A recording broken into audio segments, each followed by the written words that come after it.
a todos. Então, agora a gente está falando do preparo do solo. Então, agora a gente vai falar sobre a semeadura do feijão.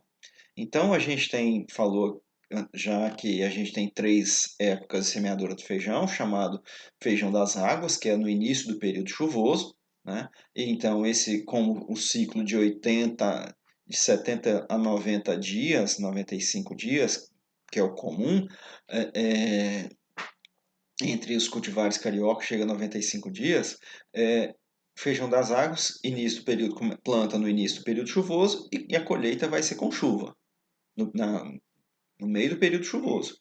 E aí eu tenho o feijão da seca, que seria então uma safrinha de feijão, certo? Eu tenho chuva na semeadura, tem temperatura elevada, eu tenho muita mosca branca e eu tenho percevejo migrando da soja, que está sendo colhida, janeiro, fevereiro, março está sendo colhido, vai migrar então para o feijão. E aí então eu tenho feijão irrigado ou de inverno, certo? Aí eu tenho no feijão do inverno investimento em irrigação. E aí se está investindo em irrigação, tem que investir em adubação, em semente, controle de pragas. Então tem uma série de características que devem ser levadas em conta na hora de se pensar em irrigação em inverno, plantio de feijão no inverno da terceira safra. Bom, com relação à época de semeadura do feijão, o que vai influenciar? Uma das coisas que vai influenciar é isso aqui, ó, porcentagem de mosca branca.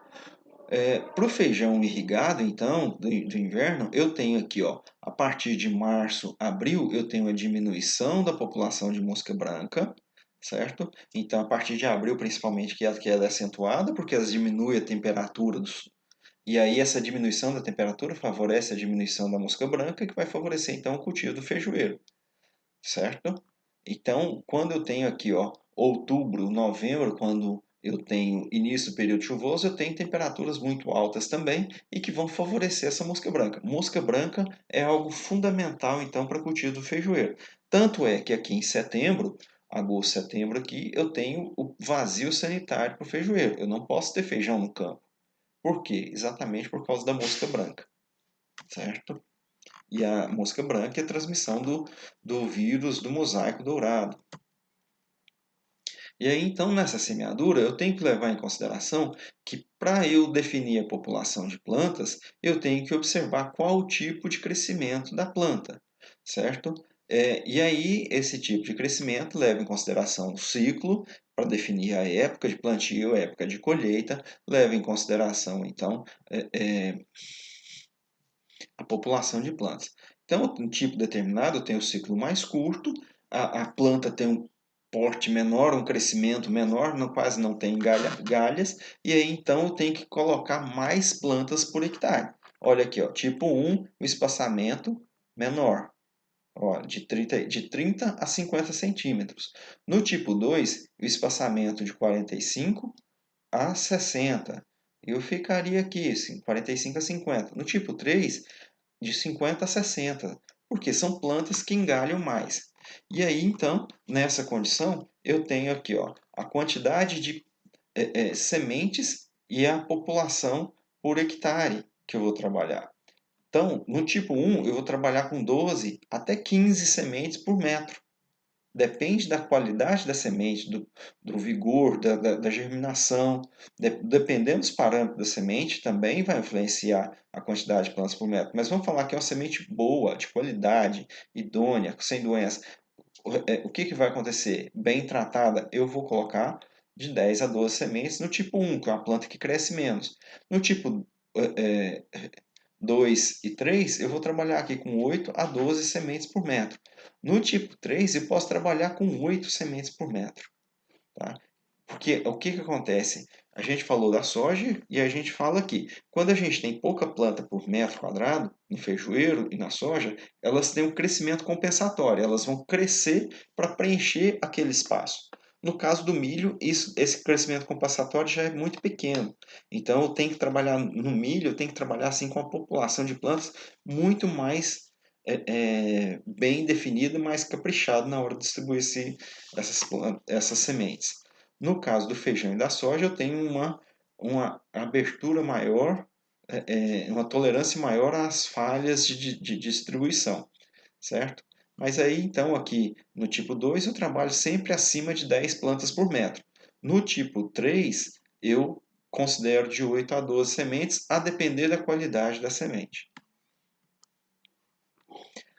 O que é importante para evitar falhas da cultura? Observar, então, a qualidade de semente, germinação, vigor, regular da semeadura. Isso é importantíssimo. Se é uma semeadora de discos alveolados, se é uma semeadora pneumática, tá? Então, eu tenho que regular a distância entre sementes, e aí essa distância entre sementes, claro, que é em função também da germinação e vigor, da população final, certo? E tem que ter uma profundidade uniforme.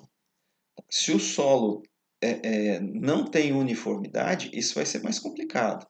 Tá? Mas se ele tem uniformidade de preparo, de compactação, de densidade, então eu consigo controlar essa profundidade.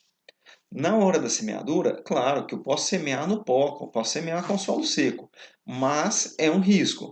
Agora, é um risco quando eu não tenho irrigação. Agora, o interessante é que, até para preservação dos equipamentos da semeadura, ter uma condição de umidade, certo? Umidade do solo lá em torno de 65% a 80% da capacidade de campo. Eu tenho que ter o capricho da operação, do operador e da operação. Usar ajudante para fiscalizar aqui o famoso badequeiro.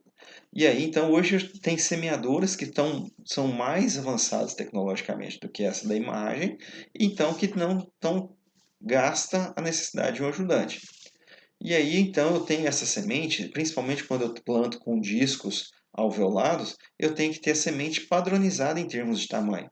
Se eu tiver variação no tamanho das sementes, no caso de disco alveolado, eu vou ter problema na distribuição dessa população, da densidade, aí, distância entre semente e uniformidade de distribuição.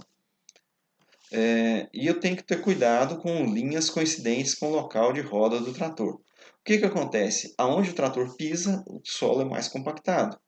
Então, tem que estar atento e, se possível, observar de forma a regular a distância de forma a ficar o menor número possível de linhas nessa condição do rodado do trator.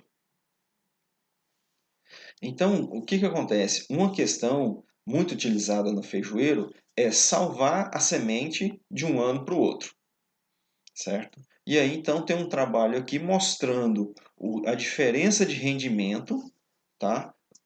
Quando se planta grão, ou seja, salvou os grãos numa safra para plantar a safra seguinte. Quando se planta semente, semente mesmo, com devido processo de produção, vistoria de campo e tudo. Seleção das plantas, classificação por tamanho. Olha aqui, ó, um aumento de 20% quando saiu de grão e veio para semente. Tá? E aqui tem uma fórmula para cálculo de consumo de sementes por área. Eu prefiro que vocês aprendam a calcular considerando a área da lavoura, considerando a distribuição, a distância entre uma semente e outra, considerando o espaçamento entre uma linha e outra e considerando a distância que tem que ficar entre uma planta e outra, uma semente e outra, certo? Que seria, no caso, simples de fazer regra de 3. Se eu tenho lá 200 mil plantas por hectare, se eu coloco essas 200 mil plantas no espaçamento de 50 centímetros, se eu dividir 200 mil no espaçamento de 50 centímetros, eu tenho 20 mil metros lineares. Se eu dividir 200 mil sementes por hectare por 20 mil metros lineares, eu tenho lá uma proporção de 10 sementes por metro linear. 10 sementes por metro linear, então quer dizer que a cada 10 centímetros eu tenho uma planta. Então eu tenho espaçamento de 50 centímetros por 10 centímetros, ou 10 centímetros por 50 centímetros, da forma que vocês preferirem. Melhor do que guardar, ficar decorando fórmula e guardar. E aí o que acontece? Se uma planta, se uma cultivar exige lá uma proporção de 20, 200 mil plantas por hectare, se eu observar que a germinação é baixa, então aqui está considerando o poder germinativo. Então, eu considero que eu tenho que colocar um tanto a mais para garantir a formação dessa população. Então, se a planta tem 90% de germinação, eu vou colocar nos 200 mil plantas por hectare, eu vou colocar 10% a mais, vou colocar 220 mil sementes por hectare para tentar chegar na formação de uma população das 200 mil plantas por hectare. Então, eu tenho que considerar essa perda de o poder germinativo aí. E aí, para fazer a semeadura, obviamente, então, eu tenho que fazer o tratamento das sementes. Porque eu tenho várias doenças que são transmitidas pela semente. Mas vamos lá, destacando três aqui, ó. A antracnose, a mancha angular e a bacteriose. Então, quando a planta vai se estabelecer, eu já tenho que ter um controle dessas doenças. E aí, então, eu tenho que eliminar patógenos que estão infectando e que estão contaminando. Ou seja, dentro já da semente já tem contaminação e fora da semente também. Infestação e infecção. E aí eu tenho diversos produtos, ingredientes ativos que vão então controlar essas doenças. E aí então a gente tem que pesquisar no mercado qual que seria mais interessante do ponto de vista de controle dessas principais doenças. É claro que eu estou falando aqui de antracnose, mancha angular, bacteriose. Isso é que são transmitidas via semente. E aquelas que são presentes no solo, certo? Fusário, Phomopsis, Rhizoctonia. Então, nesse tratamento de sementes, então, com fungicidas, então eu tenho que levar em consideração as doenças do solo e as doenças da semente. E o feijão, como leguminosa, ele também faz essa simbiose com o rizóbio e que pode ser útil, principalmente em lavouras, diferentemente da soja, que quem tem mais tecnologia trata a semente com... Desculpa, quem tem mais tecnologia trata a semente com rizóbio. No feijão, quem põe menos tecnologia é que trata a semente. Porque aí, então, esse rizóbio, como o feijão não tem o mesmo desenvolvimento tecnológico da soja, o mesmo aporte de investimento em pesquisa do que a soja, nós não temos um rizóbio tão específico para a soja, para o feijão, quanto a gente tem para a soja. E aí, o que acarreta? Quando eu faço o tratamento de semente com rizóbio no feijão, quando chega o período reprodutivo, que a planta aumenta a demanda por fotoassimilados para a formação das sementes, ele aborta boa parte dos rizóbios. E aí, então, quando mais precisa do nutriente, do nitrogênio, para favorecer o enchimento de grãos, a planta joga fora os rizóbios e ela tem que buscar esse nitrogênio da solução do solo. Então, eu não tenho a mesma especificidade do rizóbio dessas três espécies que estão aqui listadas, desse rizóbio com feijão, da mesma forma que eu tenho com o bradyrhizóbio lá na soja, certo?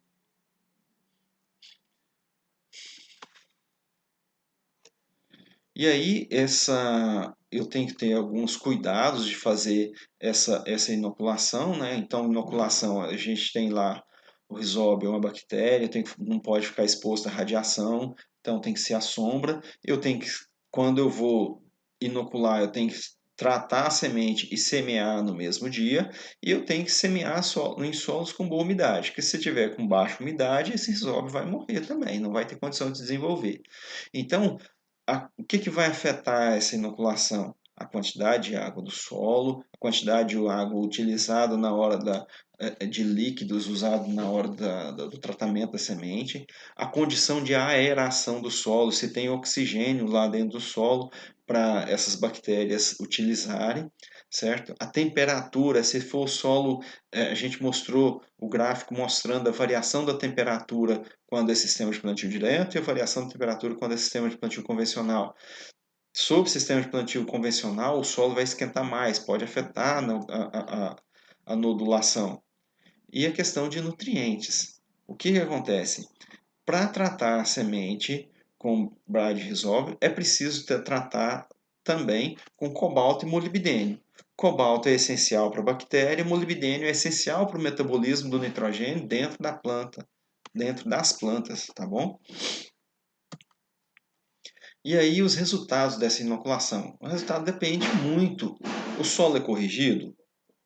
A função do tratamento de sementes aí é favorecer a planta a absorver nitrogênio. Mas se o solo não é corrigido, o tratamento de semente também, com inoculação, também não vai ter efeito satisfatório.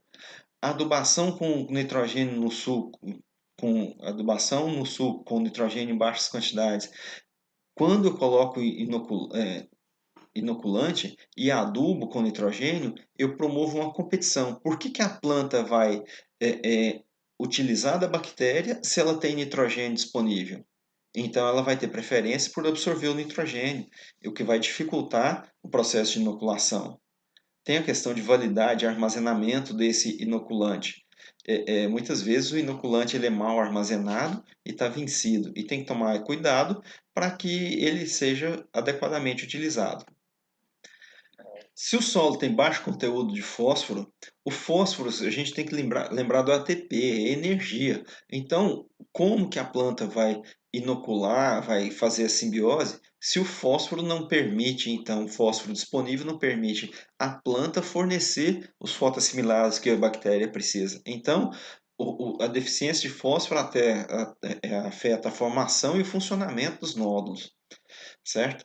E quando eu tenho presença de elevado número de estirpes, elas vão competir entre si também. O que vai afetar o processo de nodulação.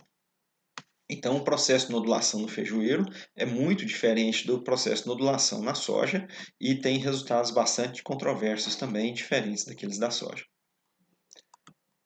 Portanto, áreas que são cultivadas com soja têm um tipo de nodulação diferente, o manejo da nodulação da soja é diferente do manejo de nodulação do feijoeiro. No feijoeiro, quem planta com alta tecnologia, na realidade não inocula. Ele planta, hoje inocula com bactérias que estimulam o desenvolvimento do sistema radicular e não propriamente bactérias fixadoras de nitrogênio, pensando em fixação de nitrogênio. No nitrogênio, no caso da alta tecnologia, eles vão utilizar altas doses de nitrogênio. Então, para o solo, para ter eficiência na inoculação, o solo tem que ter calagem, certo? Então, a calagem vai aumentar a eficiência não só dos fertilizantes, mas também da fixação biológica. Vai aumentar a produtividade, a rentabilidade. E aí tem toda a questão de recomendação de calcário, vocês estão careca de saber. Aplicado cerca de 2, 3 meses antes da semeadura, profundidade de incorporação. O sistema de plantio direto pode ser na superfície, de acordo com a dose, só que o efeito é mais lento. Tá? E tem os benefícios, eleva pH, fornece cálcio e magnésio, diminui o efeito de alimento tóxico, corrige acidez. Alumínio, manganês e ferro em altas concentrações podem ser tóxicos, diminui a fixação do P, a indisponibilização do P, do fósforo no solo, aumenta a disponibilidade todos esses nutrientes. Tudo isso, coisas que vocês já sabem. Então, o pH do solo adequado tem todo. Isso aqui é só descrevendo o que está no slide anterior. Diminui o efeito de alumínio tóxico, fornece, aumenta fósforo, aumenta nitrogênio, enxofre e boro, aumenta cálcio, magnésio, potássio, diminui ferro, cobre, manganês e zinco, diminui alumínio e diminui hidrogênio. Então, de novo, aumenta a eficiência de fertilizante, aumenta a atividade microbiana, liberação de nutrientes, melhora a propriedade física, aumenta a produtividade das culturas. Então, tudo isso aqui vocês já estão cientes. Época de aplicação pode ser feito em qualquer época do ano. Agora, tem que ter uma antecedência à semeadura para que haja efeito, esse calcário possa reagir com o solo. No caso não ser possível aplicar o calcário com a antecedência necessária, pode-se utilizar produtos com maior PRNT. Então, a gente tem calcários que têm PRT acima de 100%. Então, esses são, para efeito rápido, para efeito imediato, a gente dá preferência para esses calcários. Então, a distribuição tem que ser o mais uniforme possível, incorporação, maior profundidade possível, mas essa profundidade é em função do laudo de análise de solo, da capacidade de incorporação dos implementos. Tá? E aí, então, a gente tem a questão do gesso agrícola também, que é importante no fornecimento de nutrientes, segue as mesmas recomendações que a gente já vem falando. Amostragens de solo de 20 a 40 centímetros, teores, quando tem teor de cálcio maior que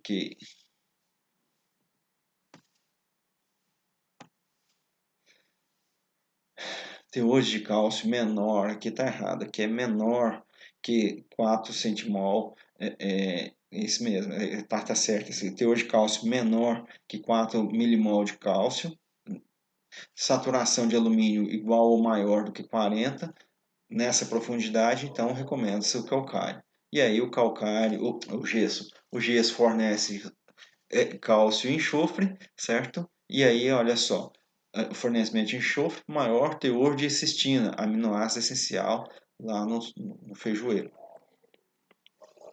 Então, vantagens do gesso a gente já falou também, diminui a concentração de alumínio trocável em subsuperfície com aumento de cálcio, visando melhorar o ambiente de crescimento radicular em subsuperfície. Então, calcário e gesso, eu estou melhorando o ambiente para o crescimento do sistema radicular. A planta explora maior volume de solo, mais acesso à água e nutrientes, certo? E aí a gente encerra a nossa videoaula aqui no uso de gesso e daqui a pouco a gente continua com mais. Um forte abraço. Olá a todos, estamos de volta então com as nossas videoaulas sobre a cultura do feijão. Agora então nós vamos falar a respeito de adubação do feijoeiro. Nós falamos anteriormente a respeito de calagem, preparo do solo, calagem, gessagem, semeadura, tratamento de sementes. Bom, então o que acontece? Né, a gente já falou que a cultura do feijoeiro ela permite ser trabalhada aí por diferentes níveis tecnológicos. E aí então a gente tem desde o pequeno da agricultura de subsistência, que nem calagem nem adubação não usa, até níveis de tecnologia onde se utiliza adubações pesadas, controle de pragas e doenças, com utilização de agrotóxico e tudo mais. Então, a quinta aproximação, está aqui a tabela de recomendação, ela teve os pesquisadores, os autores do capítulo aqui de adubação do feijão, eles tiveram o cuidado de separar a cultura do feijão em diferentes níveis de tecnologia. E aí, então, a gente tem esses níveis de tecnologia descritos aqui em cima. Então, vem desde, olha só, calagem, adubação, sementes catadas. Aí depois no nível de tecnologia 2 já vem semente fiscalizada, ou seja, aqui já está plantando semente de verdade. Semente catada são sementes salvas, certo? Mas ainda tem calagem, ainda tem alguma adubação, certo? Tem capina, certo? Capina. Agora, aqui no caso do nível de tecnologia 2, eu já tenho então controle fitossanitário, ou seja, eu já tenho uso de agrotóxico, eu tenho tratamento, tem semente fiscalizada e tem tratamento de sementes. E aí no nível de tecnologia 3, então eu tenho herbicidas, eu tenho irrigação. No nível de tecnologia 4, eu tenho o mesmo controle fitossanitário feito no nível 3, mas com doses mais altas de adubo, onde se espera uma produtividade mais alta também, certo? E aí a gente tem que levar em consideração não só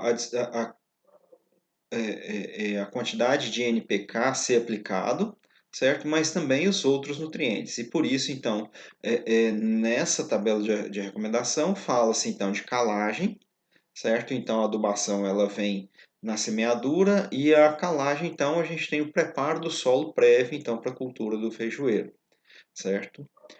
Então eu tenho aqui, ó, no nível de adubação, eu tenho a dose de nitrogênio no plantio Então a gente observa aqui que no nível de tecnologia 4 tem uma dose alta no plantio e tem uma dose alta aqui em cobertura, certo?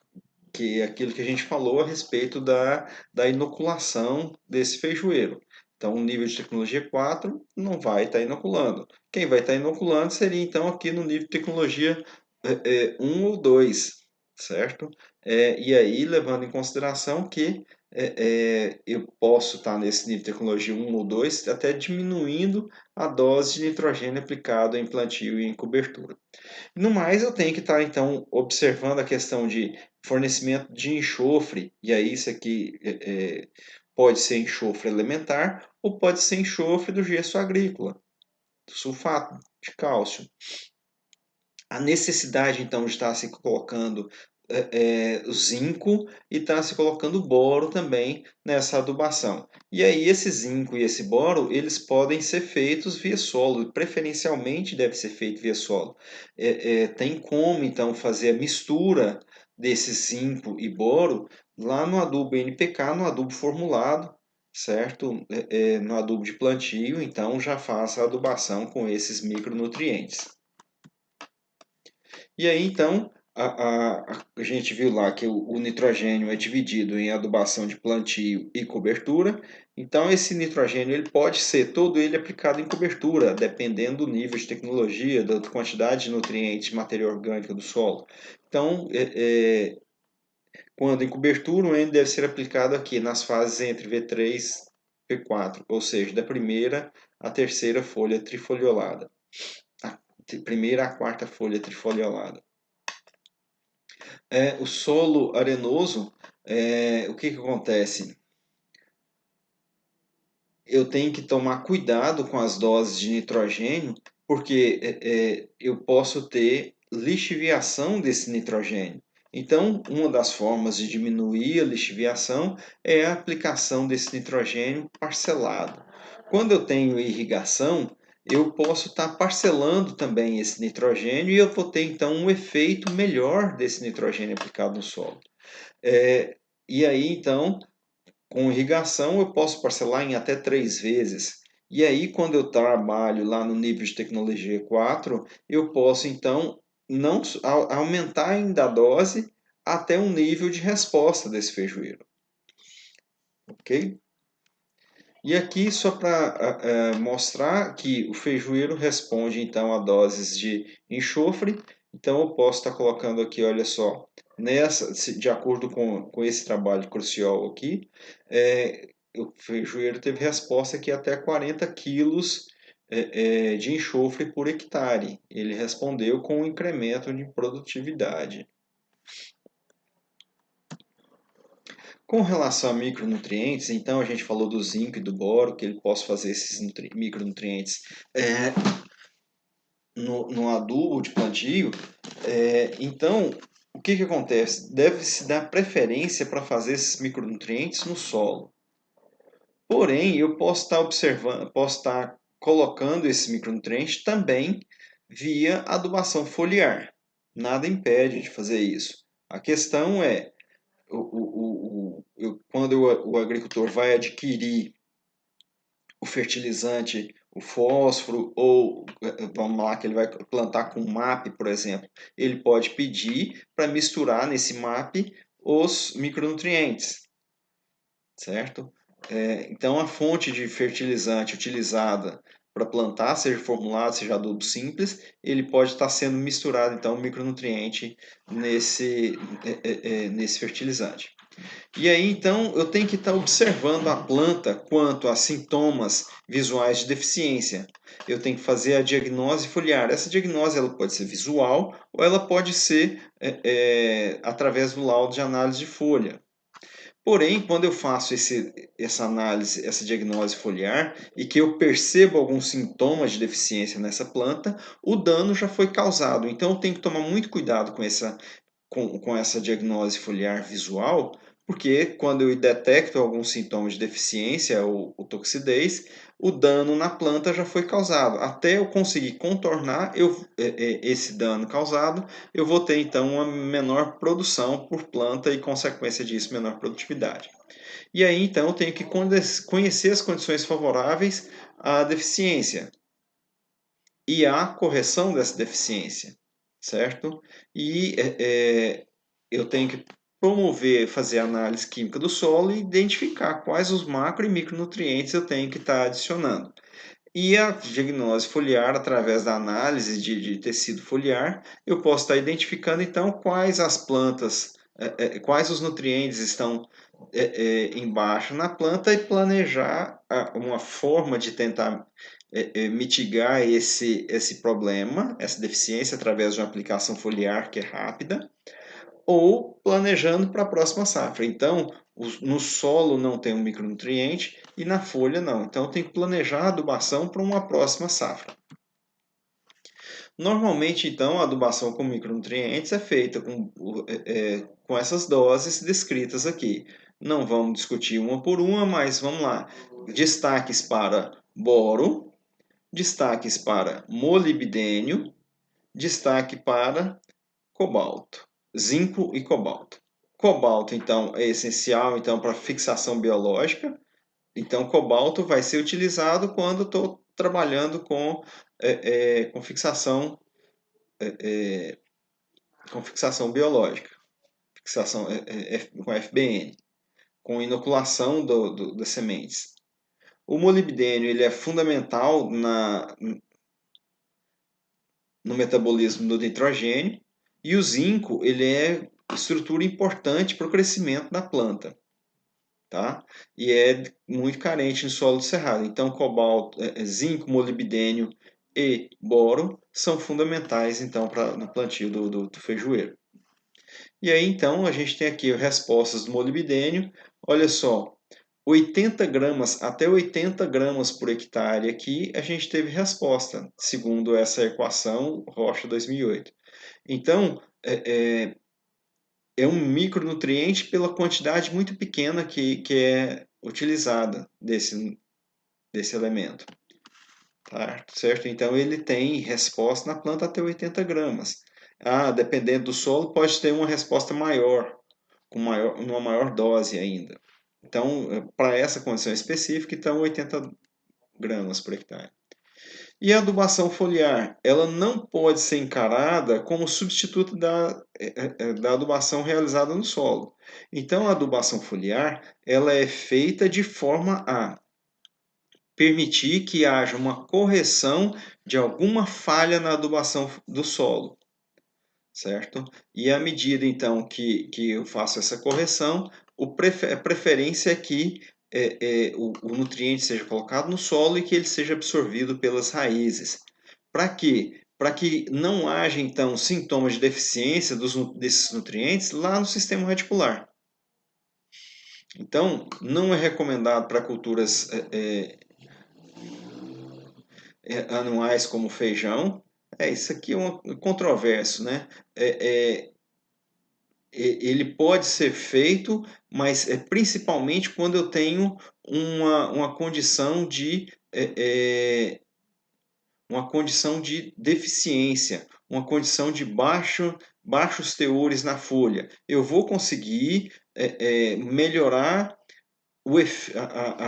os níveis na folha. Porém, eu tenho uma baixa eficiência dessa adubação foliar. Eu tenho uma eficiência melhor quando eu faço essa aplicação via solo, certo? Eu consigo melhorar a produtividade quando eu faço isso via solo. Quando eu faço via foliar, então eu vou conseguir corrigir uma carência específica de um micronutriente.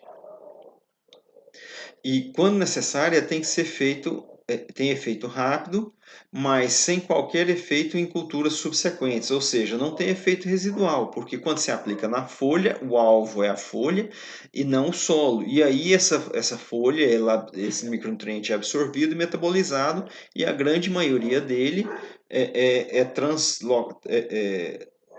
enviado, né, para as sementes e vão embora nos grãos. Então, eu tenho que tomar cuidados com com as adubações foliares, porque quando eu tenho aplicações em grandes quantidades, pode pode ter problema na aplicação, principalmente com relação à fitotoxicidade. Porque se a gente considerar, então, os micronutrientes, a diferença entre o nível crítico inferior e o nível crítico superior, acima do qual a planta entra no processo de toxidez, é muito pequena, certo? Então, a quantidade de micronutriente aplicado deve-se tomar cuidado. Quando eu falo aqui, então, que a dose não é recomendada, aqui eu estou falando especificamente para macronutriente, então. Me recordei aqui do texto.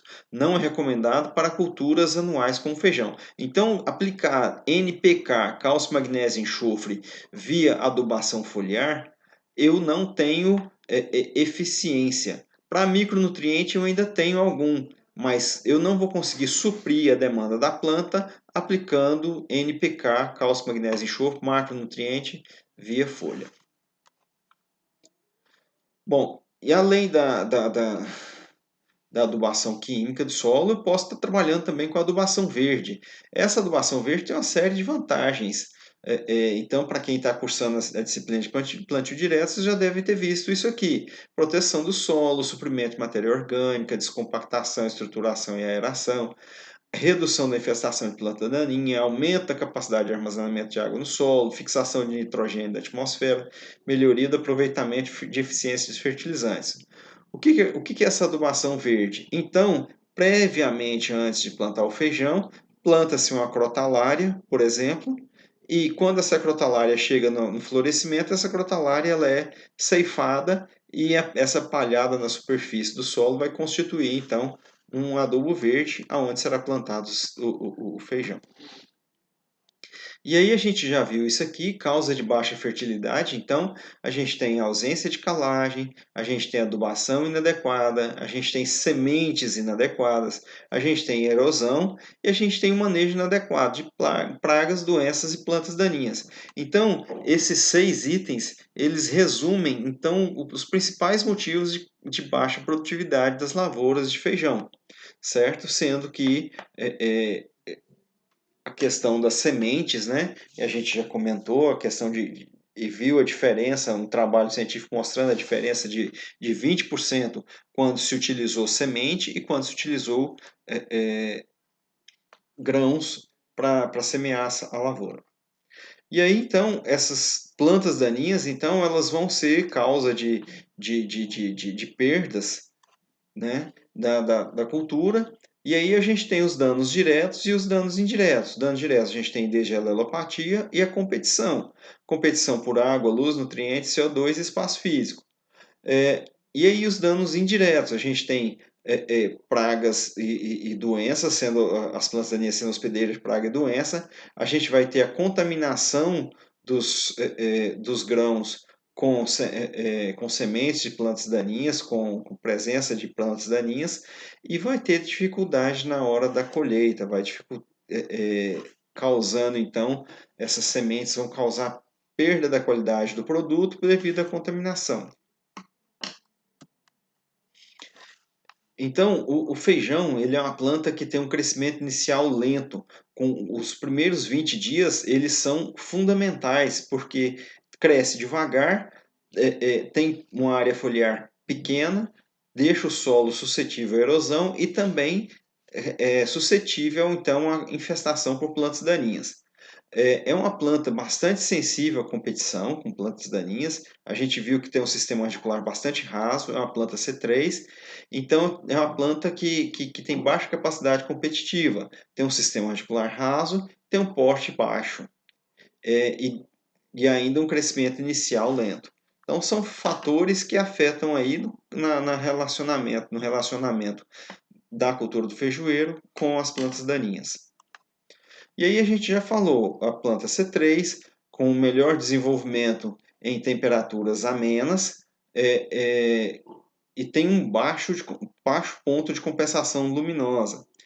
Então, o que acontece? A gente falou temperatura adequada em torno de 21, noturna de 21 graus, diurna de 30 graus. E aí, quando eu tenho temperatura muito alta ou uma taxa de luminosidade muito alta, o que acontece? Essa planta ela diminui a taxa fotossintética porque ela satura a enzima lá, a rubisco, e aí ela vai ter, vai diminuir, não vai produzir fotossíntese em função dessa taxa elevada de radiação. Então, o que acontece? O feijão da seca e de inverno, a gente tem temperaturas mais baixas, porém tem uma menor radiação. Esses dois fatores, eles vão promover um maior crescimento e vão fechar mais rapidamente, melhorando a condição de competição com as plantas daninhas. Já o feijão das águas, eu tenho uma temperatura mais elevada e uma intensidade de radiação solar maior, certo? Nessas condições, eu tenho então que um incentivo, uma condição mais propícia, então, principalmente para as gramíneas C4. Então, as plantas daninhas C4, principalmente as gramíneas, elas vão ser favorecidas nesse feijão das águas. Então, com isso, feijão da seca e de inverno, eu tenho uma forma de manejar a planta daninha. Feijão das águas, eu tenho que ter mais intensivo, tem que ser mais intensivo o controle dessas plantas daninhas. E aí as principais espécies de plantas daninhas que vão afetar a cultura do feijoeiro estão listadas aqui, nós não vamos ler uma por uma, mas estão aí na lista as principais. E aí a gente tem então o chamado período crítico de competição. Esse período crítico de competição, então, como é uma planta de crescimento lento, ele vai aqui, ó, do 17º ao 25º dias após a emergência, eu tenho aqui o período crítico de competição. Quando chega aqui nesse período, eu já tenho que ter feito o controle das plantas daninhas. Então, o que acontece? Quanto mais se eu fizer o controle planta daninha, eu vou conseguir então que essa planta atinja um pico de produção. Se eu não fizer o controle dessas plantas daninhas, o que vai acontecer? Vai interferir e eu vou ter uma diminuição eu vou ter uma diminuição da produtividade, da produção, por causa da competição, obviamente. E aí, como controlar essa planta daninha? Então, eu tenho diversos modos de controlar e eu tenho que trabalhar de forma integrada, certo? Eu tenho que associar os diversos meios de controle para obter sucesso na lavoura. E aí, então, com o controle preventivo, né, a gente vai prevenir a introdução, estabelecimento e disseminação das plantas daninhas na área. Aí já vem semente sadia, cuidados, estrumes e palhadas. Estrume, então, esterco bovino, é riquíssimo em semente de planta daninha. Então eu tenho que tomar cuidado se eu numa adubação orgânica dessa, de estar levando planta daninha de difícil controle para a área. Limpeza de máquinas e implementos, carreadores, terraços, etc. Controle cultural. Eu vou aproveitar as características da cultura para que essa leve vantagem sobre a planta daninha. Aí eu venho então com o espaçamento de acordo com o cultivar, o hábito de crescimento de acordo com o cultivar, o plantio direto, onde eu tenho a palhada na superfície, onde me obriga a rotacionar as culturas. Quando eu faço consórcio, eu posso favorecer então o controle das plantas daninhas, certo? Quando eu tenho associado uma cultura que cresce e que vai competir junto com o feijoeiro para competir com a planta daninha. Semeadura logo após a dessecação, ou seja, quando ainda não tem planta daninha emergida. Última gradagem imediatamente antes da semeadura. Então já tem um controle mecânico aqui, utilizando, associado com o controle cultural, ou seja, gradeou, controle mecânico, semeou logo em seguida, já é um controle cultural, porque a semente do feijoeiro vai ter condições de germinar quando ainda não tem plantas daninhas na área. E aí, então, eu tenho que estar observando, para controlar a planta daninha, eu tenho que estar observando os espaçamentos, e esses espaçamentos são de acordo com o tipo de planta. Tipo 1, tipo 2, tipo 3 aqui, então eu vou ter espaçamentos diferentes aqui, entre linhas e dentro da mesma linha. onde no tipo 3 eu vou trabalhar com a população de plantas menor, no tipo 1 eu vou trabalhar com a população de plantas bem maior. Aqui, para comparar, então, feijão das águas, cultivar de tipo 1 e de tipo 3 e cultivar de tipo 1. Então, aqui, ó, médias de avaliação visual do índice de plantas daninhas em uma área sob cultivo com diferentes genótipos de feijão na presença de plantas daninhas, na safra das águas e da seca. Então, o que, que quer dizer? Nessa cultivar tipo 1 aqui, ó, eu tive uma condição de planta daninha muito mais maior, muito mais planta daninha do que que é uma cultivar tipo 1, do que nas cultivares de tipo 3, certo? Porque elas fecham mais rápido,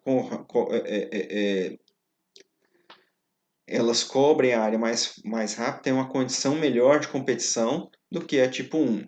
E aí, aqui repete, então, a mesma avaliação mostrando a mesma coisa, tanto no feijão das asas quanto no feijão da seca. Quando eu tenho, então, uma variedade, uma cultivar de tipo 3, elas têm mais condições, então, de competir com as plantas daninhas do que a variedade de tipo, a cultivar de tipo 1 por causa do crescimento, estabelecimento da planta, velocidade de formação da copa para cobrir o solo e competir com as plantas daninhas.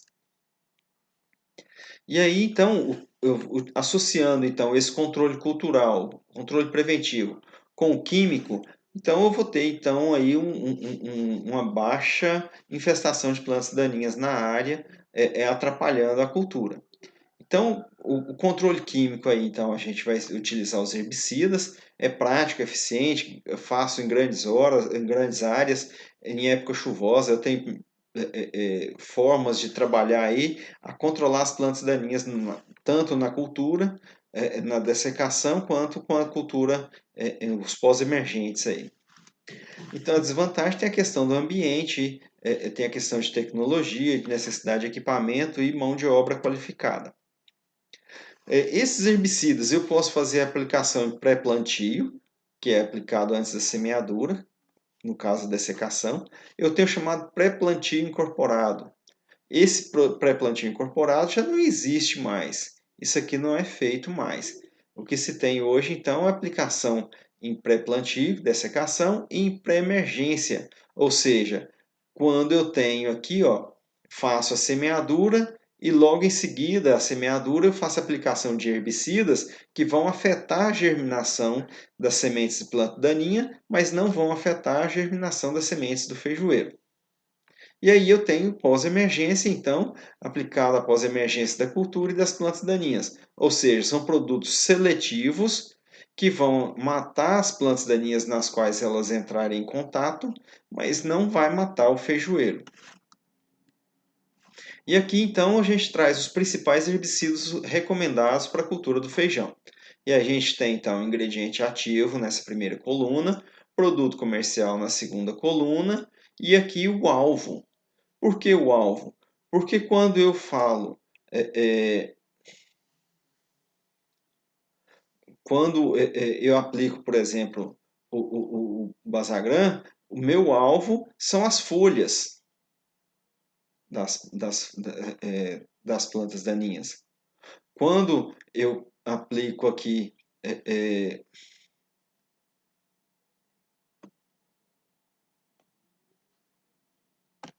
então, aqui eu tenho folha larga, o Basagran aqui que eu aplico aqui, ele é um herbicida então para folha larga. Aqui eu tenho então o alvo, aqui são as folhas estreitas. Essa mistura aqui, eu tenho uma mistura de graminicida com folha larga, o latifolicida. Então eu controlo folha planta daninha de folha larga quanto de folha estreita, certo?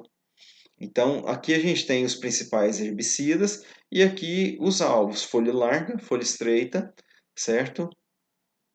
E aí eu tenho aqui o metolaclor, ele é folha larga e algumas folhas estreitas, e esse metolaclor, ele é pré-emergente.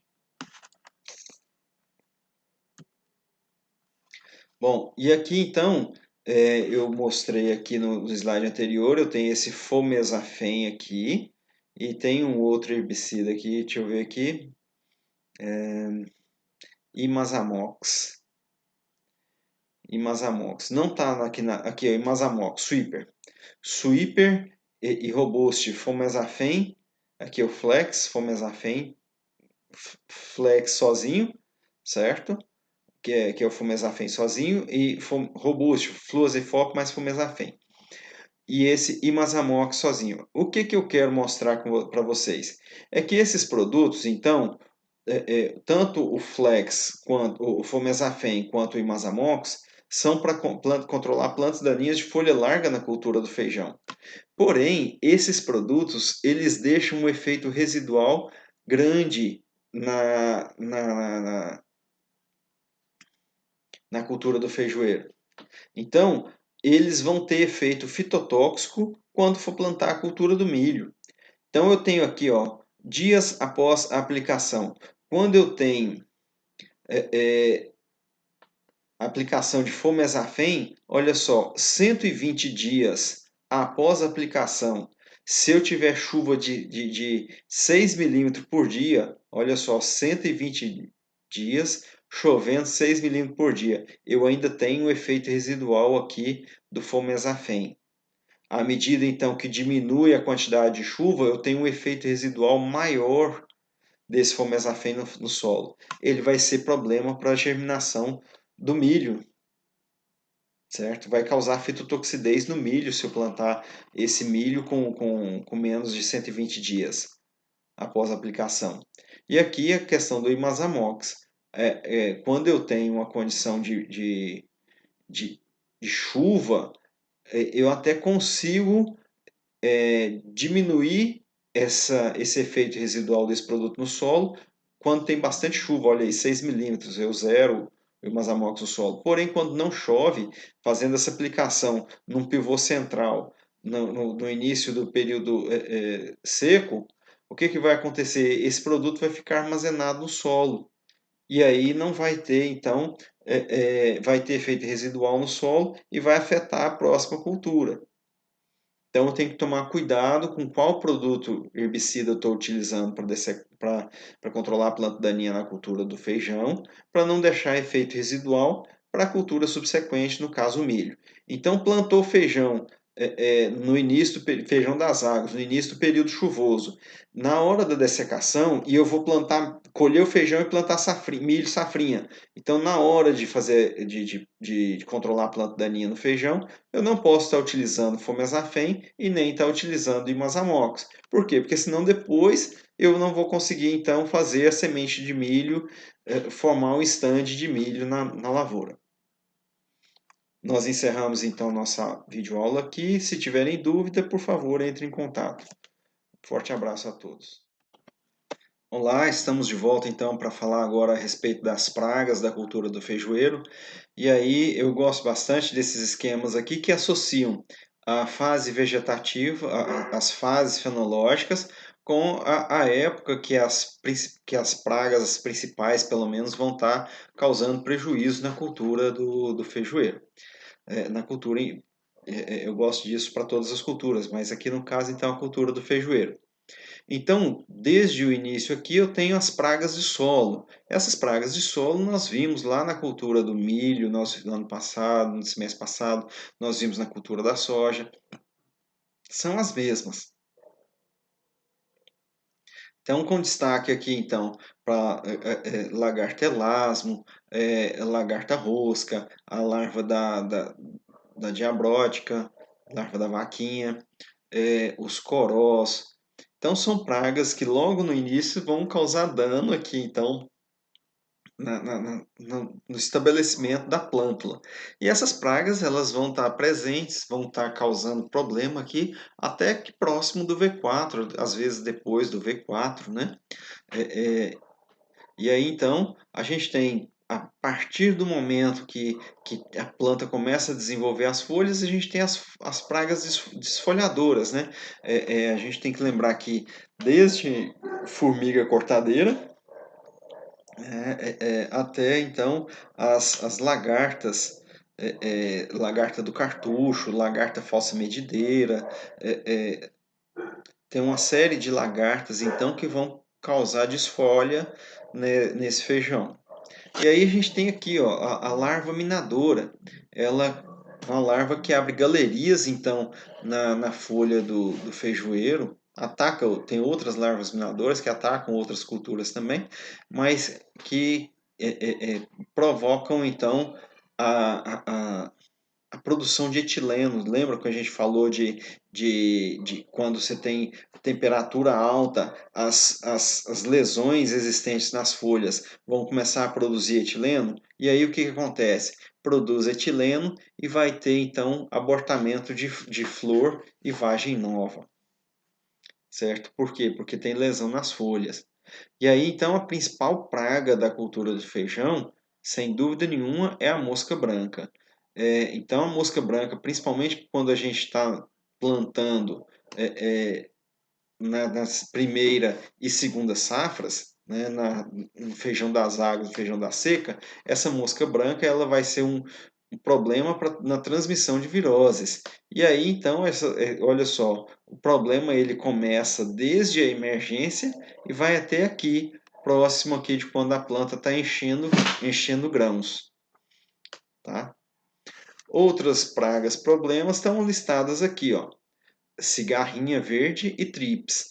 Esses insetos, além deles picarem e sugarem as plantas, eles causam deformação nas folhas, nas vagens, nas flores e vagens em início de formação. Tanto a cigarrinha verde quanto os trips aqui. E aí a gente tem os ácaros que causam danos nas folhas, né? E junta com a mosca branca, a gente tem aqui então os percevejos. Primeiro, praga principal, mosca branca. Depois, de maior causador de dano, percevejo. Tá? E aí tem também as lagartas vagens. Bom, vamos ver algumas delas agora. Então, a lagarta elasma, nós já falamos. Nesse feijão da seca, tem um aumento da população de lagarta elasmo. Se eu tiver, então, um período seco, essa lagarta elasmo vai ser ter uma condição adequada para atacar as plantas e se multiplicar aí na área, causar dano. Então, eu provoca diminuição no stand e eu tenho que estar observando o histórico da área da presença dessa larva. Para controlar essa lagarta elasma, então, eu tenho que tratar a semente, tá? E de preferência, se tiver condições de tratar o sulco de semeadura, eu vou ter mais uma proteção para semente, para a plântula aí do feijoeiro. Bom, a gente falou aqui que a mosca branca, então, é o principal inseto causador de problemas, então, na cultura do feijoeiro, certo? Essa mosca branca, então, o problema principal dela é que de, ela é vetor de vírus, né? E aí ela é o alvo a ser atingido numa pulverização, tá? É um inseto de tamanho muito pequeno e que às vezes é complicado de enxergar no campo. E aí a mosca branca ela tem essas três fases, ovo, ninfa e adulta, certo? O ciclo dela demora 29 dias em temperatura de 20 graus Celsius, 16 dias em temperaturas de 28 graus Celsius. Então, o que, que acontece? Com o clima quente e seco, é muito favorável para a multiplicação dessa praga. Quanto mais quente, mais favorável para ela. E aí, então, climas, temperaturas amenas vão ser favoráveis então para o desenvolvimento da planta e ela estende o ciclo, é mais fácil de conviver com ela. Por isso, então, o feijão plantado no início, final de abril, início de maio, com temperaturas mais baixas, a gente vai ter então uma menor pressão da mosca branca. A longevidade do adulto, 18 dias, um adulto chega a colocar 100 ovos e tem um grande número de plantas hospedeiras. Então, planta daninha, soja, algodão, tomate, é, é, cucurbitáceas, né, que são as melancias, melões, pepinos, etc., abóboras. E aí, então, essa mosca branca ela pode ir de uma cultura para outra, né? Plantar feijão próximo de soja. Na soja, a mosca branca preda também, mas não é tanto problema porque não tem problema do mosaico. E ela vem da soja, vem se alimentar do feijão, feijoeiro. Então, a mosca branca, para controlar essa mosca branca, a gente tem que, então, primeiramente, buscar variedades resistentes, plantar com resistência ao mosaico, principalmente. Plantar esse feijão e fazer a época de semeadura de forma que eu fujo aqui, então, do pico de incidência dessa mosca branca. Ou seja, eu vou tentar plantar aqui no início de outubro, com a população mais baixa, mas aqui para a gente outubro é quente mais, professor, não dá.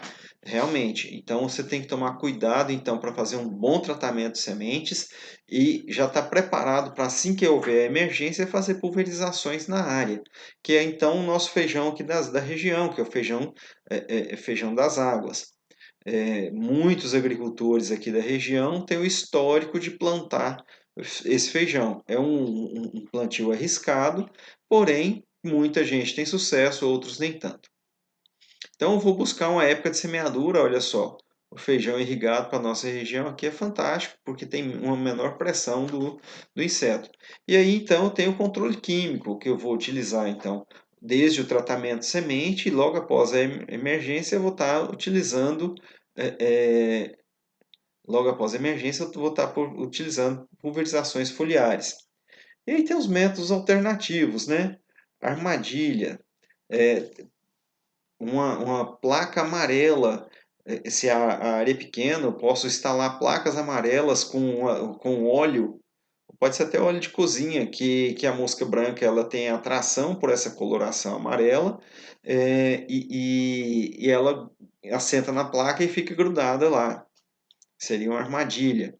Eu tenho o uso de criolina como repelente, meio litro de criolina para 1 litro, mas quem é que aguenta o cheiro de criolina? Então, se a área é pequena, posso estar utilizando armadilhas amarelas aí para diminuir a mosca branca. Bom, um outro inseto que causa problema, então, aqui é o ácaro branco, né? De ovo até adulto, gasta-se 5 dias de ciclo, certo? São insetos que atacam em reboleira, causam então encarquilhamento, os bordos da folha ficam voltados para cima, como essa imagem aqui, tá? E as folhas ficam quebradiças e bronzeadas. Ao invés dela ter o verde característico com brilho, ela é bronzeada e sem brilho. E aí a gente tem então as nossas lagartas esfoliadoras e lagartas das vargens aqui, no caso então a Helicoverpa armígera.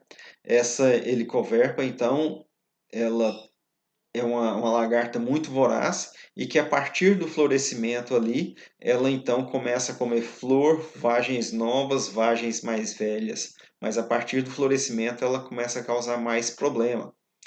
E aí, então, a forma de controle dessa lagarta, a gente tem que tomar muito cuidado, porque são poucos inseticidas que são registrados e que têm controle sobre ela.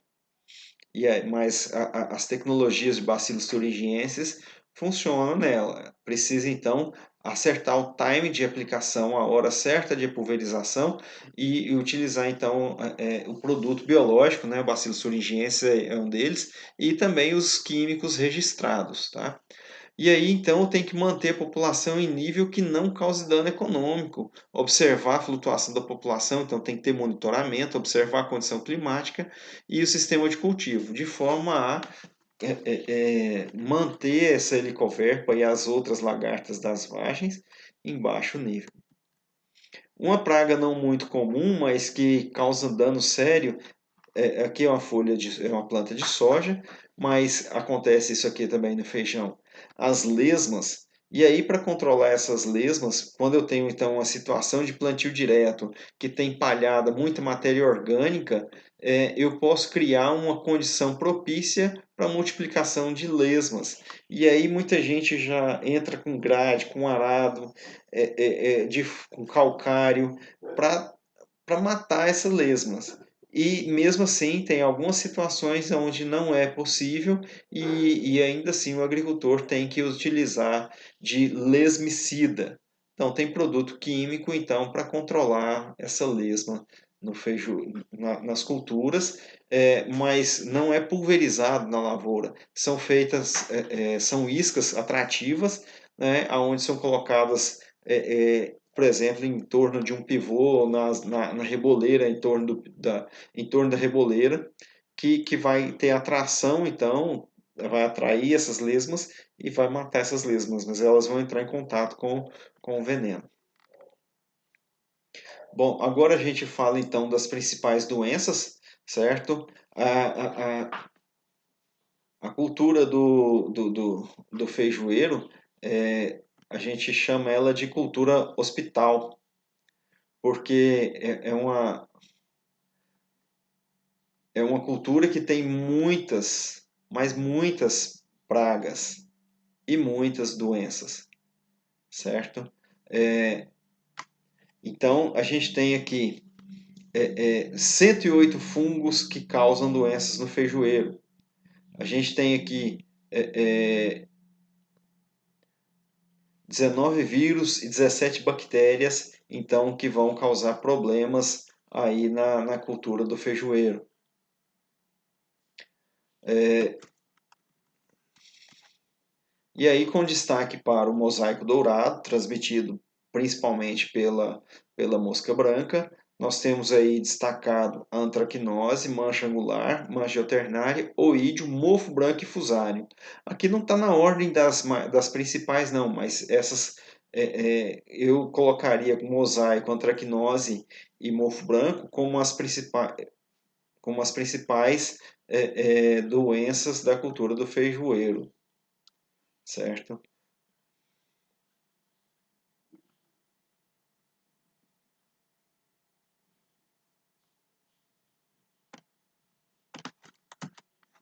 Bom, então o mosaico dourado, né, não tem controle para o vírus.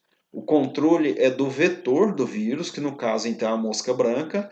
O alvo biológico nunca vai ser o vírus, nunca vai ser a planta. O alvo biológico então é, é, é o controle da mosca branca.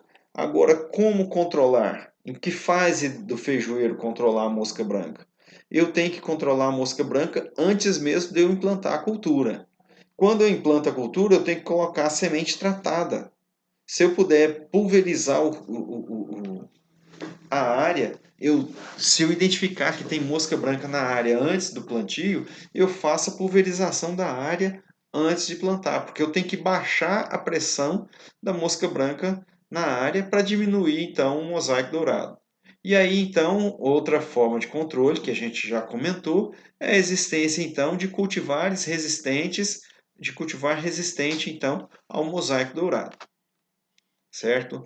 Aí, em que fase controlar? Se a gente olhar lá, então, o, o, o esquema que eu mostrei para vocês aqui das pragas em relação à fase fenológica da cultura, a gente vai ver que a mosca branca ela é problema desde a emergência até o período reprodutivo aqui na fase de enchimento dos grãos. Então, quando é que eu tenho que controlar essa praga? Sempre que todo esse intervalo aí. E aí então, porque eu tenho que evitar a presença do mosaico dourado na cultivar suscetível. Quando eu tenho uma planta suscetível e eu tenho plantas doentes aqui no meio, é interessante que eu faça o hogging, ou seja, que eu faça a eliminação das plantas doentes. Por quê? Porque assim eu diminuo o potencial de inóculo, porque a mosca branca não vai picar essa planta doente e levar o vírus para outra planta saudável. Tá? E aí então eu tenho que fazer tratamento de semente e as pulverizações foliares com produtos específicos e com eficiência garantida após então após emergência. A antracnose, então, é uma doença muito comum no feijoeiro e que causa muitos danos. É uma doença de difícil controle. Então, ela causa, então, essas lesões escuras, enegrecidas nas nervuras, na parte de baixo da folha, né? E aí ela causa nos frutos, tanto nas folhas, quanto na haste, quanto no caule. Nos frutos, nas vagens, ele causa essa lesão deprimida, e aí é possível a gente ver aqui os corpos de frutificação do fungo, do Coletótricum lindemutianum, aqui na vagem. É uma doença de difícil controle, né? Tem que ter produto específico. A gente utiliza muito produto à base de estanho, são produtos altamente tóxicos para controlar essa doença. Então, está aqui novamente, né?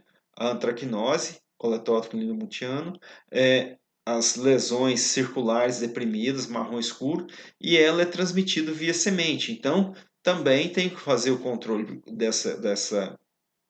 Está aqui a semente do feijoeiro, já está contaminado, uma vagem que tinha lesão externa, está contaminado com o fungo, certo? Tem que fazer o controle dela, começando pelo tratamento de semente e observar as folhas jovens se tem algum tipo de lesão. Tendo lesão, tem que fazer a pulverização com produtos de controle, certo? Se não fizer o controle, tratamento de sementes, eu vou ter então, desde o início aqui, plântulas que têm lesões provocadas pela doença. Outra doença está aqui, mancha angular, causada então por esse fungo, Pseudocercospora griseola. E aí essa causa lesões nas folhas, e aí nas folhas elas têm essa lesão de caráter angular aqui, ó, que forma ângulos retos aqui em função das nervuras das folhas, tá? Causa lesões também nas vagens e causa lesão também nas hastes e no pecíolo das folhas. Diminui a área foliar, a antracnose também diminui a área foliar fotossinteticamente ativa da planta, causando lesões nas vagens e nos grãos, contaminando os grãos, por isso tem que fazer tratamento de sementes, tá? Porque são disseminados pela semente. Aqui eu tenho então a mancha de alternária característica aqui, com halo amarelado em volta, certo? Com anéis concêntricos aqui, a mancha de alternária ela vai ser problema principalmente nas fases iniciais, causando desfolha precoce da planta, né? São lesões. Se tiver aquela condição de estresse hídrico, então qualquer dessas lesões vai aumentar temperatura alta, vai aumentar a produção de etileno, que favorece a queda de estruturas reprodutivas. Bom, então aqui a gente tem o oídio, certo? Essa folha aqui não é propriamente de feijão carioca, não, de feijão fazelos, não. Essa folha aqui é de feijão calpi, certo? De Vignia. E aí então a gente tem o fungo que se desenvolve na superfície da folha, certo? E eu tenho então dois prejuízos causados por esse fungo. Uma é a parte que ele penetra a folha e suga os conteúdos das células, né? E outra é a superfície da folha coberta, diminuindo a captação de luz, tá? Da mesma forma que então tem que aplicar fungicidas específicos para essa cultura. Aqui então a gente tem o mofo branco, que é a Sclerotinia sclerotiorum, e aí a gente tem o ciclo do mofo branco aqui, que a gente já comentou. Esse ciclo do mofo branco aqui, então, de uma lesão aqui, no caso aqui tem a lesão então tem esse algodão aí que dá nome à doença, mofo branco. Esse algodão aí junta e forma essa estrutura preta aqui, chamada esclerócio ou escleródio, certo? Esses escleróides, então, eles caem no solo e no solo eles germinam e formam esse pequeno cogumelo aqui. Esse pequeno cogumelo aqui vai esporular, soltar os esporos vão cair na superfície aqui do vegetal e vão se desenvolver e formar essa estrutura aqui novamente. E aí, então, o que está mostrando nesse ciclo nada mais é do que isso aqui, ó. O esclerócio, certo? Que pode, então, que cai no chão, que forma os apotécios, que são esse cogumelozinho pequeno. Esse cogumelozinho tem 2, 3 milímetros de diâmetro, certo? Esse cogumelo libera os esporos. Esses esporos são, esses apotécios são estimulados pelas pétalas de flor que cai no chão. Então, o escleróide está lá no solo. Quando começa a cair flor do feijoeiro, então é um estímulo. Tem substâncias químicas nas flores que estimulam então a germinação. Aí vem os apotécios, esporulam e esses vão cair no tecido vegetal e vão provocar então novamente a lesão. Para controlar esse mofo branco, então, a gente tem que trabalhar de forma, a gente falou no preparo do solo. Quando eu tenho muito mofo branco na superfície do solo, muito esclerócio, eu posso trabalhar de forma a inverter o solo utilizando o arado de Aiveca, que pega o torrão e quebra esse torrão jogando a parte de cima para baixo, dá um virado no solo. Outra forma de controlar é com o sistema de plantio direto, onde a palhada vai servir de barreira física e esses apotécios aqui, como tem palhada, ele fica tampado e não consegue germinar.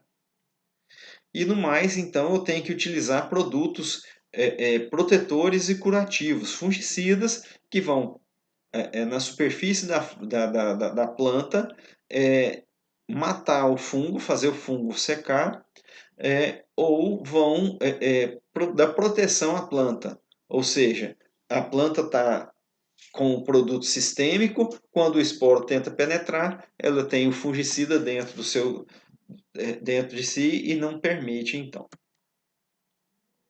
Então, para manejar as doenças na cultura do feijoeiro, eu tenho que primeiramente ter semente de boa qualidade.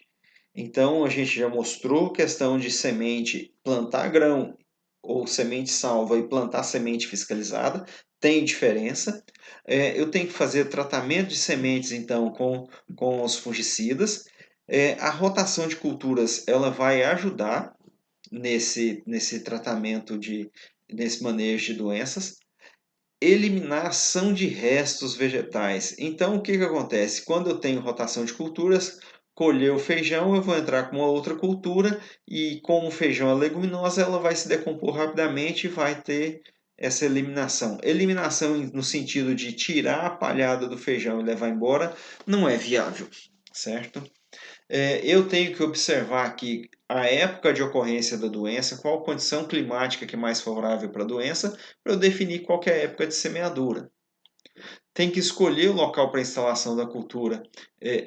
Quando eu falo escolher, agora eu tenho que ter o histórico da área, conhecer a área, saber quais as doenças estão presentes, já estão presentes na área, ou se não há doenças na área, se é uma área nova, por exemplo. Então, se eu vou plantar uma área nova, que nunca foi lavoura, eu tenho que começar certo. Começar certo é escolher uma semente de boa qualidade, é fazer um tratamento adequado nas sementes, porque a gente viu que boa parte das doenças são transmitidas via semente. E aí eu tenho que buscar, de acordo com a doença já presente, que eu sei que vai ocorrer na área, buscar plantas com resistência, certo? Cultivares que já têm resistência a essas doenças. E aí eu tenho que adotar as práticas culturais, que a gente já falou ali. Plantio direto ajuda, rotação de culturas ajuda a controlar doenças. O espaçamento influencia na maior ou menor fechamento da cultura. Controle de plantas daninhas vai ser que é hospedeira de algumas doenças. E aí então eu tenho o controle químico dessas doenças. A gente encerra a nossa videoaula por aqui e aí na sequência vamos para a nossa última aula, videoaula da cultura do feijoeiro. Até daqui a pouco. Olá a todos, então estamos de volta para falar a respeito então da época de colheita, da colheita do feijão. Então, o que acontece?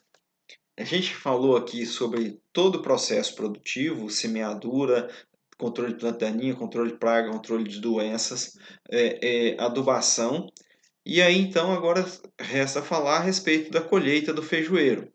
O que é ideal para essa colheita? Logo após a maturidade fisiológica. Como que eu identifico a maturidade fisiológica do feijoeiro? Quando eu vejo que as vagens começam a mudar de cor. Elas passam de tom verde para tom de palha, para bege. E aí eu sei que a planta tá atingindo a maturidade fisiológica. Nessa fase de maturidade fisiológica, então, posso proceder à primeira etapa da colheita dividida, que é da colheita dividida em duas. Vamos lá, eu posso então entrar com a ceifadeira, cortar, então, aqui essa máquina aqui então está ceifando, está cortando o feijão, ele corta aqui com bastante folha na planta ainda, folha verde, corta a planta e enlera.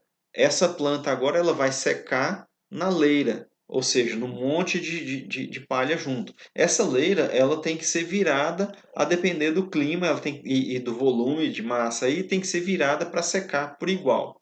Depois que seca, então vem a máquina recolhendo. Daqui a pouco a gente vai ver mais a respeito.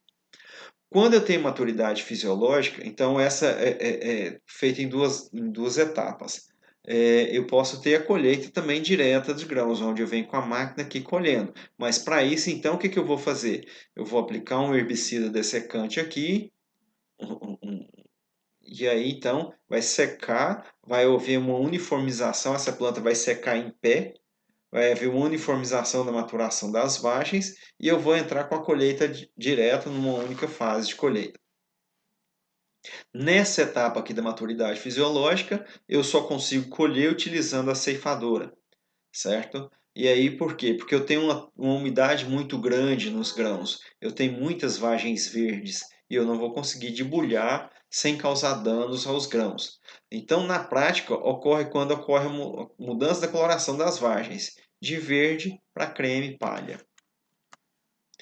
Bom, aí eu tenho aquela questão, né? Chuvas em excesso, quando eu tenho feijão das águas.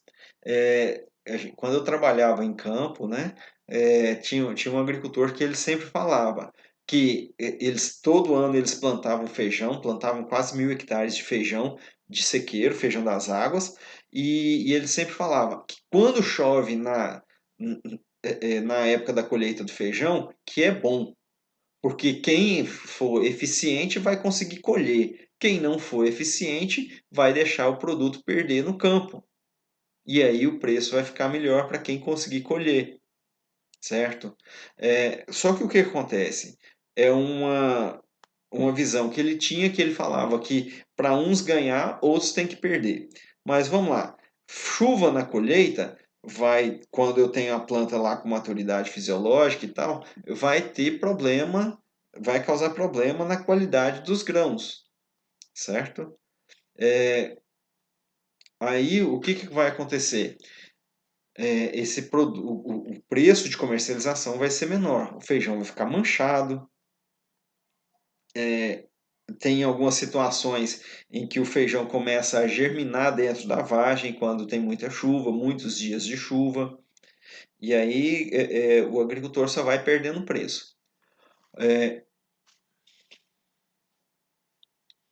Outra questão que é problema na hora da colheita, quando seca demais no campo, deixar passar do ponto de colher, ela, principalmente na nossa região, quando o pessoal deixa, igual esse ano teve veranico em janeiro, de temperaturas muito altas, se deixar, aplicar o herbicida dessecante, deixar muitos dias, esse feijão vai secar, o grão vai perder muita umidade, a semente vai perder muita umidade, e na hora da colheita pode ser problema, porque pode começar a quebrar muitos grãos.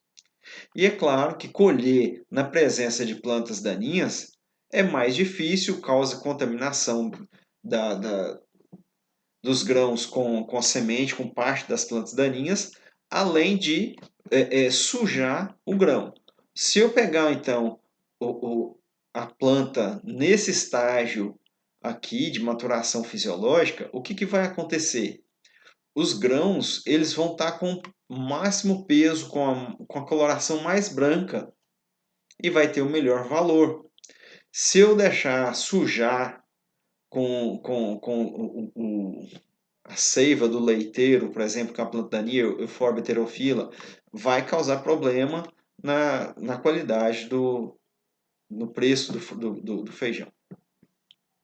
E aí vem a questão de preparo do solo mal feito. Se eu tenho não tem mão de obra para colher o feijão na mão, então tem que colher de máquina. Para colher de máquina, eu tenho que ter esse solo bem preparado, porque a plataforma da Saflex ou da colhedeira não pode ficar colheitadeira não pode ficar cortando torrão, cortando pedra e nem cortando vagem, certo? E aí esse preparo, muitas vezes ele é influenciado pelo relevo da área, certo? Uma outra questão que tem que estar observando é a questão de chegar ao final do ciclo com a população de plantas adequada para ter produtividade.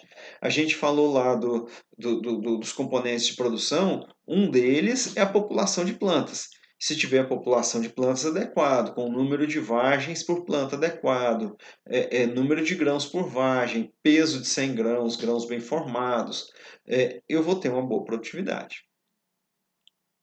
E aí deve-se evitar cultivares com deiscência alta de vagens. O que é essa deiscência? À medida então que a vagem seca, ela se abre sozinha. Quando abre e vem colher, esses grãos então eles vão cair no chão e vão se perder. Não é interesse então ter deiscência nas vagens. Tá? Então, no processo de melhoramento genético, selecionou plantas indeiscentes, que não abrem então a vagem. E aí, então, os sistemas de colheita. Nesses sistemas de colheita, então, eu posso estar trabalhando manual. A agricultura de subsistência, então, adota esse sistema de colheita manual. Hoje, a agricultura empresarial não permite. E aí, então, essas plantas são arrancadas e depois pode trilhar ou debulhar essas vagens em máquinas ou descendo porrete de forma a abrir as vagens, certo? E aí, então, eu tenho uma colheita manual com baixo rendimento, eu posso ter semi-mecanizado, que já foi o mais usado, hoje eu tenho mecanizado, direto e indireto. Aí a gente vai ver um pouquinho de cada um deles. Aqui a gente tem a questão do colheita manual, que eu não vou entrar em detalhes, porque é algo que é impraticável hoje. E aí, então, a gente tem aqui a colheita semi-mecanizada, certo? Então, o que é essa colheita semi-mecanizada? É o arranquio das plantas na mão, certo? E essas plantas, então, são colocadas numa leira, e essa leira, então, vem com a máquina e, e faz a debulha, recolhe e trilha, certo? Eu tenho o mecanizado. Esse mecanizado, então, vai dividir em direto e indireto. Então, o que acontece? Com a falta de mão de obra, não tem arrancador nem enleirador, o que acontece? Então, a gente vem com a ceifadora aqui, ela corta e enlera ao mesmo tempo, certo? E aí, depois, em um segundo momento, eu venho, então, com a máquina de debulha que recolhe, que promove a trilha, a recolhedora e trilhadora. Eu posso ter também a colheita direta, né, com a máquina aqui. Então, eu tenho, usando essas duas máquinas, eu tenho o indireto e essa aqui, então, utilizando a plataforma, a máquina direta para colher, eu tenho a colheita direta. Então, está aqui a colheita direta do feijão, certo? O uso de levantadores podem introduzir restos culturais com terra. Então, o que acontece? Voltando aqui no slide anterior, eu tenho aqui esses dedos aqui que têm a função de levantar a planta para que as facas que estão aqui na plataforma não cortem as vagens. Então, pode ter que puxa terra para dentro ali, então eu vou ter um feijão com terra, mas na hora da classificação pode ter algum problema. Se o preço tiver bom, se tiver demanda, mercado comprador de feijão, com terra ou sem terra, vende tudo. Se o preço estiver ruim, qualquer desculpa, qualquer defeito é defeito e para baixar o preço. Então, com terra, o preço de venda é menor. Exige, então, aqui que eu tenho que fazer a dessecação da área, certo? Eu posso ter aqui uma perda na colheita mecânica, nessa colheita aqui no mecanizado direto, porque posso ter tanto o corte das vagens aqui, quanto deixar a vagem para trás, né, não ser tudo levantado adequadamente. Eu tenho, então, perdas chegando a 10%. Então, a solução para colheita direta, então, cultivar de porte mais ereto, certo? A altura de inserção da primeira vagem é importante. Cultivar e uniformidade de maturação, dispensando o uso de dessecante. Então, o que acontece?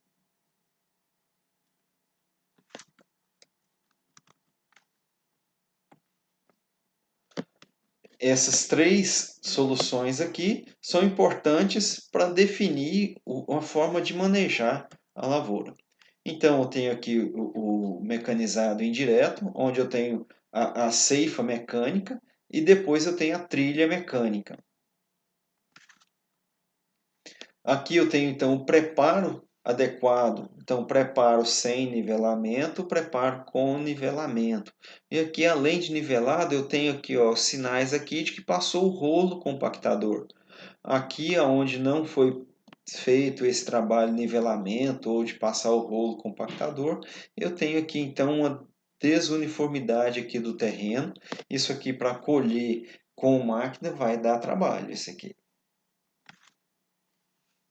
E aí, então, está aqui a imagem do rolo compactador que é passado na área, até após a semeadura, para diminuir esse sulco aqui que forma aqui. Bom, então, para finalizar, a gente tem aí, então, a colheita mecânica indireta e a colheita mecânica direta. Na esperança que vocês tenham entendido. Se não entendeu, me coloco à disposição. Tem meu contato, pode mandar mensagem, pode mandar as perguntas. Um forte abraço a todos, saúde para todo mundo.